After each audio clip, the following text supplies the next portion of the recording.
and welcome back to our channel. Today we will start प्रवाह हिंदी कार्य पुस्तिका कार्यपत्रक 41। इसमें हमारा पहला प्रश्न है, नीचे दिए क्रिया शब्दों का प्रयोग कर वाक्य बनाइए। हमें क्रिया शब्द दिए हैं, उनका प्रयोग करके हमें वाक्य बनाना है। ठीक है, तो देखिए हंसना का प्रयोग करके हम वाक्य बनाएंगे। राम हंस रहा है या श्याम हंस रहा है। लिखना का मैंने पत्र लिखा था। गाना रवि गाना गा रहा है। बजाना का कोमल ढोलक बजा रही है। ठीक है, ऐसे हम इसको वाक्य में प्रयोग इनको कर देंगे। ठीक है, दूसरा प्रश्न है, देखिए नीचे दिए गए वाक्यों में क्रिया शब्द पहचानिए और उनके नीचे रेखा खींचिए। दिए गए वाक्यों में क्या क्रिया शब्द को पहचानना है और उनके नीचे रेखा को खींचना है। तो क्रिया शब्द देखेंगे, मैं शाम को मंदिर जाता हूँ, तो जाना क्या है, यहाँ पर क्रिया है। बच्चा दूध पीते पीते सो गया, तो पीना यहाँ पे क्या है, क्रिया है।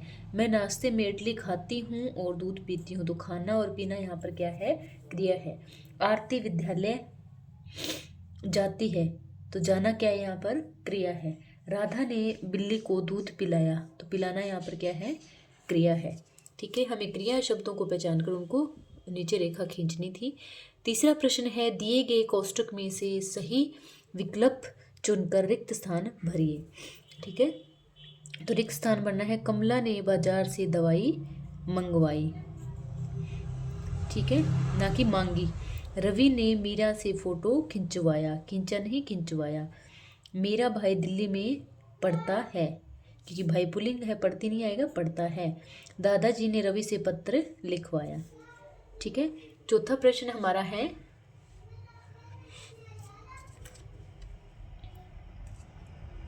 चौथा एक बार थोड़ा एडजस्ट कर लेती हूँ। चौथा, इन ध्वनि क्रियाओं से नए शब्द बनाइए। ध्वनि क्रियाएं दी है हमें, खट खट खटखटाना, टन टन टन टनाना, भिन भिन भिन भिनाना, हिन हिन हिन हिनाना, गुन गुन गुनगुनाना। ठीक है, गद्यांश में आए क्रियापदों को छांटिए। गद्यांश में जो क्रियापद आए उनमें से इनको छांटना है। सुबह स्नान करने के बाद बाबा भारती के पास रोज की तरह अस्तबल की ओर बढ़ गए। ठीक है, तो स्नान करना, करना यहाँ पर क्या है, एक क्रिया है।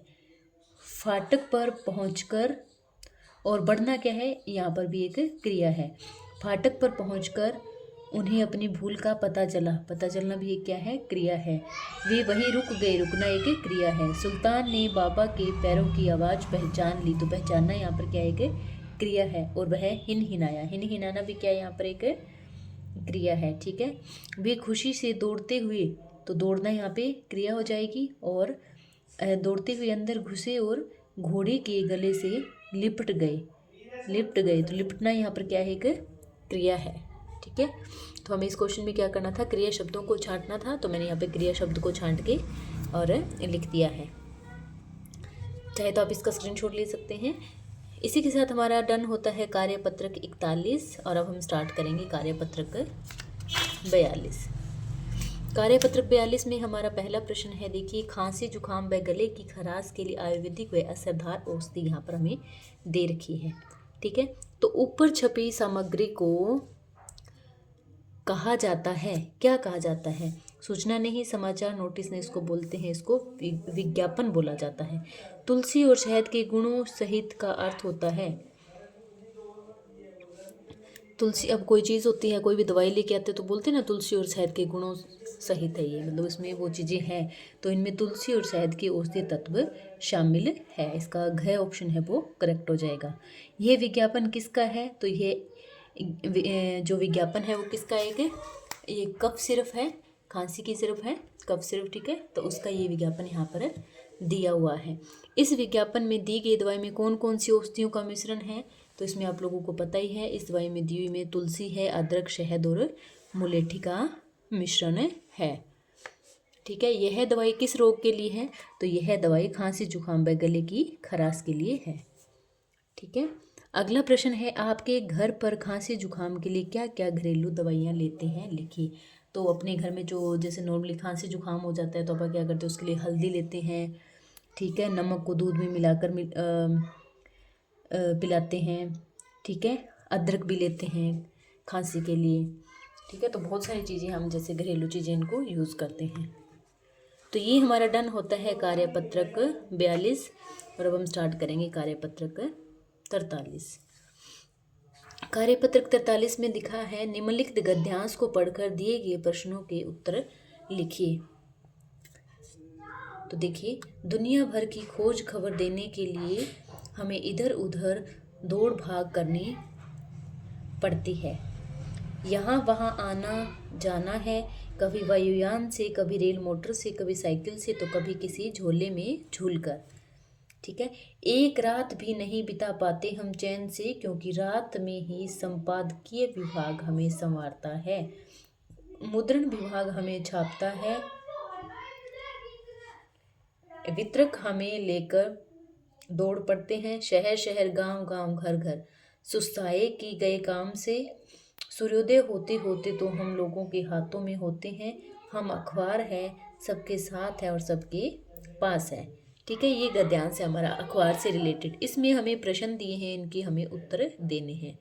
तो देखिए, पहला प्रश्न हमारा क्या है, ऊपर दिए गए गद्यांश में आए योजक चिन्ह वाले शब्द छांट कर लिखिए। तो योजक चिन्ह कौन सा होता है, ये जो होता है वो योजक चिन्ह होता है। तो योजक चिन्ह वाला यहाँ पर क्या है, खोज खबर, इधर उधर, दौड़ भाग, यहाँ वहाँ, आना जाना, रेल मोटर, शहर शहर, गांव गांव, घर घर और होते होते, ये सारे क्या है, योजक चिन्ह वाले शब्द हैं। दूसरा प्रश्न है हमारा, देखिए, अखबार हम तक पहुंचने के लिए किन किन माध्यमों से यात्रा करते हैं। तो इसमें बोला था हमने, जो स्टंजा पढ़ा था, जो गद्यांश पढ़ा था, उसमें लिखा था कि अखबार हम तक पहुंचने के लिए कभी वायुयान से, कभी रेल से, कभी मोटर से, कभी साइकिल से, तो कभी कभी झोले में झूलकर इत्यादि माध्यम से ये यात्रा करते हैं, इत्यादि माध्यम से हम तक पहुंचते हैं। ठीक है। तीसरा प्रश्न है, समाचार पत्र को संवारने का काम कौन करता है। तो समाचार पत्र को संवारने का काम कौन करता है, समाचार पत्र को संवारने का काम संपादकीय विभाग करता है। ठीक है, ये हमारा इसका आंसर हो जाएगा। नेक्स्ट क्वेश्चन है, यदि अखबार सुस्ताने लग जाए तो क्या होगा। तो ये तो हमें पता ही है कि उसमें गद्यांश में लिखा था कि यदि अखबार सुस्ताने लग जाए तो वे काम से गए समझो, अर्थात उनका महत्व जो है वो समाप्त हो जाता है। ठीक है। पांचवा प्रश्न है, देश दुनिया के समाचार प्राप्त करने के और कौन कौन से माध्यम हैं। तो देश दुनिया के समाचार प्राप्त करने के लिए हम मोबाइल से समाचार प्राप्त कर सकते हैं, टीवी से, रेडियो से, कंप्यूटर से, टेलीफोन इत्यादि से देश दुनिया के समाचार है जो प्राप्त कर सकते हैं। ठीक है, ये समाचार प्राप्त करने के माध्यम हैं। ये हमारा डन होता है कार्यपत्रक 43। नेक्स्ट हमारा कार्यपत्रक है 44। इसमें लिया है हमें निम्नलिखित गद्यांश को पढ़कर दिए गए प्रश्नों के उत्तर दीजिए। हमें गद्यांश को पढ़ना है और क्या करना है, प्रश्नों के उत्तर देने हैं। मानव जीवन के लिए जिस प्रकार भोजन, नींद और श्वास लेना आवश्यक है, उसी प्रकार जीवन को स्वस्थ, सुंदर और सक्रिय रखने के लिए मनोरंजन भी आवश्यक है। मनोरंजन का स्तर कुछ भी हो सकता है। मनोरंजन स्वास्थ्य एवं सौंदर्य बोध के विकास के लिए अत्यंत आवश्यक है। इससे बौद्धिक और मानसिक विकास होता है। जिस ढंग से पका हुआ भोजन व स्वस्थ वातावरण शरीर को स्वस्थ बन रखता है, उसी प्रकार मनोरंजन के अच्छे साधन मन और मस्तिष्क का उचित विकास करते हैं। नाटक, सिनेमा, घूमना, खेलना आदि ये सभी क्या है, मनोरंजन के अच्छे साधन हैं। तो हमें पूछा है कि मानव जीवन के लिए आवश्यक है, मानव जीवन के लिए क्या आवश्यक है, भोजन, नींद और श्वास आवश्यक है, मनोरंजन भी आवश्यक है। तो उक्त दोनों ऑप्शन है वो करेक्ट हो जाएंगे। मनोरंजन विकास करता है, किसका विकास करता है, मन का भी करता है और मस्तिष्क का भी करता है। तो यहाँ पर ऑप्शन हो जाएगा दोनों का। इस गद्यांश को उचित शीर्षक दीजिए। तो इसका है मनोरंजन का महत्व। इसमें मनोरंजन का महत्व हमें समझाया है। मनोरंजन के साधन कौन कौन से हैं। तो मनोरंजन के बहुत से साधन होते हैं, जैसे नाटक, सिनेमा, घूमना, खेलना, ठीक है, पढ़ना, कविताएं पढ़ना, कहानियाँ पढ़ना, ये सारे मनोरंजन के साधन हैं। अच्छे स्वास्थ्य के लिए मनोरंजन के अलावा और क्या क्या चीज़ें आवश्यक है। तो अच्छे स्वास्थ्य के लिए हमें और बहुत सी चीज़ें हैं जो आवश्यक है, जैसे आपको बता देती हूँ मैं। अच्छे स्वास्थ्य के लिए योग, व्यायाम, संतुलित भोजन, पर्याप्त नींद, ठीक है, इत्यादि आवश्यक है। क्या अच्छे स्वास्थ्य के लिए व्यायाम भी जरूरी है? अपने विचार लिखिए। तो हाँ, अच्छे स्वास्थ्य के लिए व्यायाम जरूरी है, क्योंकि व्यायाम से क्या होता है, हमारा जो शरीर है वो हष्ट पुष्ट रहता है और हम जल्दी से क्या है, बीमार नहीं होते। तो हमारा जो शरीर है वो निरोगी रहता है, निरोगी बनता है, ठीक है। और हम एक्टिव भी बनते हैं, सुस्त नहीं रहते, आलस नहीं रहता, ठीक है। तो ये कार्यपत्र इसी के साथ डन होता है हमारा 44 और नेक्स्ट हमारा है 45। तो इसमें देखिए क्या दिया हुआ है, नीचे दी गई कविता को ध्यान से पढ़कर पूछे गए प्रश्नों के उत्तर दीजिए। नन्ही चिंटी जब दाना लेकर चलती है, चढ़ती दीवारों पर 100 बार फिसलती है, मन का विश्वास रंगों में साहस भरता है, चढ़कर गिरना गिरकर चढ़ना ने अखरता है, आखिर उसकी मेहनत बेकार नहीं होती, कोशिश करने वालों की कभी हार नहीं होती, ठीक है। तो कोशिश करने वालों की क्या नहीं होती, कभी हार नहीं होती। नेक्स्ट है, हमें इस कविता से सीख मिलती है कि हमें चिंटी की तरह बार बार कोशिश करनी चाहिए। हमें ऐसे नहीं होता कि एक बार हम गिर गए, एक बार हम फेल हो गए तो दूसरी बार हम पढ़ेंगे नहीं, इस बार हमें पढ़ना नहीं आ रहा तो हम आगे पढ़ेंगे नहीं। तो हमें क्या, बार बार कोशिश करनी चाहिए। और प्रयुक्त पद्यांश को उचित शीर्षक दीजिए। तो चिंटी की मेहनत इसमें है, इस कविता में क्या है, चिंटी की जो मेहनत है वो दिखाई है। चिंटी के मन में साहस कब भर जाता है?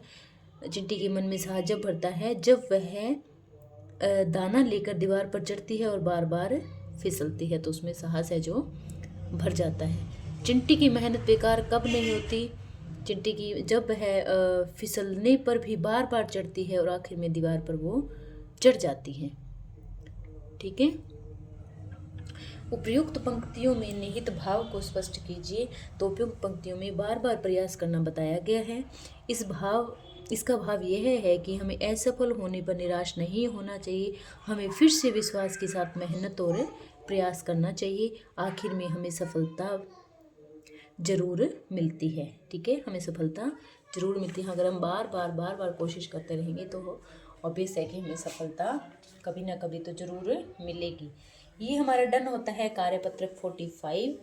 और वीडियो को एंड तक देखने के लिए थैंक्स, बाय बाय।